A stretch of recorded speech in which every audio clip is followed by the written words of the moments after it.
Llavors, clar, hem d'entendre que aquests hidrats de carboni, segons quin sigui la seva classificació, sobretot si són més simples, com aquests sucres que hem parlat, doncs ens donaran una energia molt ràpida, però de cop ens donaran també un baixón. I això és el que produeix després aquesta sensació de gana. Val? Llavors, persones que diuen, però és que jo menjo poc, m'ho trobo a consulta, és que jo menjo poc, però tinc gana i acabo menjant qualsevol cosa, i això després ja desencadena, no?, aquests entulls, no? I clar, em trobo que aquestes persones, quan jo les entrevisto, identifico que el seu problema està en que els hidrats de carboni que ingereixen, ni que siguin pocs, són més simples. Val? Llavors, clar, tampoc van acompanyats de fibra, amb la suficient verdura, amb el greix saludable, que també són la fibra i el greix al final també ajuda a que aquesta energia també es vagi lliberant més a poc, perquè fem la digestió també d'una forma més lenta, no?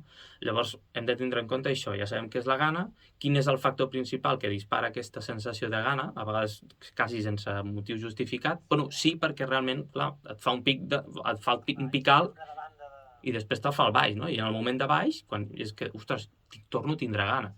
I això tampoc és normal, perquè realment el nostre cos no està pensat per estar ingerint aliment cada 1, 2 o 3 hores. Inclús li va bé i biològicament està preparat per passar períodes quasi de dijuni o moments de bastantes hores sense ingerir cap aliment, no?